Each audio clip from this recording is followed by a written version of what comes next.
অপেক্ষা করে ফিরতেছিলেন গ্রামের পথে পথে। তুমি তখন চলেছিলে তোমার স্বর্ণরথে। অপূর্ব এক স্বপ্ন সম লাগতেছিল চক্ষে মম। কি বিচিত্র শোভা তোমার, কি বিচিত্র সাজ। আমি মনে ভাবতেছিলাম এ কোন মহারাজ।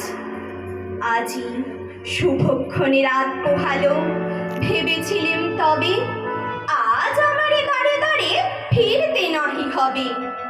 বাহির হতে নাহি হতে কাহারে দেখা পেলেম পথে।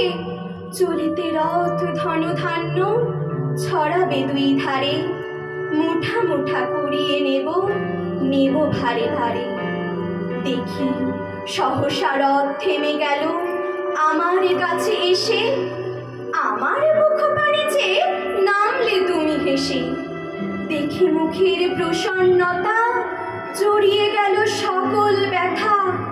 হেন কালে কিসের লাগি তুমি অকস্মাৎ আমায় কিছু দাও গো বলে বাড়িয়ে দিলে হাত। মরি একই কথা রাজাধিরাজ, আমায় দাও গো কিছু। শুনে ক্ষণকালের তরে রইল মাথা নিচু।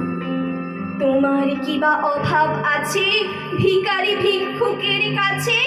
এ কেবল কৌতুকের বসে আমায় প্রবঞ্চনা।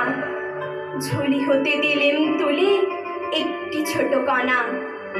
যবে পাত্রখানি ঘরে এনে উজাড় করি, একে ভিক্ষা মাঝে একটি ছোট সোনার কণা দেখি। দিলেম যা রাজ ভিখারিরে স্মরণ হয়ে এলো ফিরে। তখন কাঁদি চোখের জলে দুটি নয়ন ভরে। তোমায় কেন দিইনি আমার সকল শূন্য করে।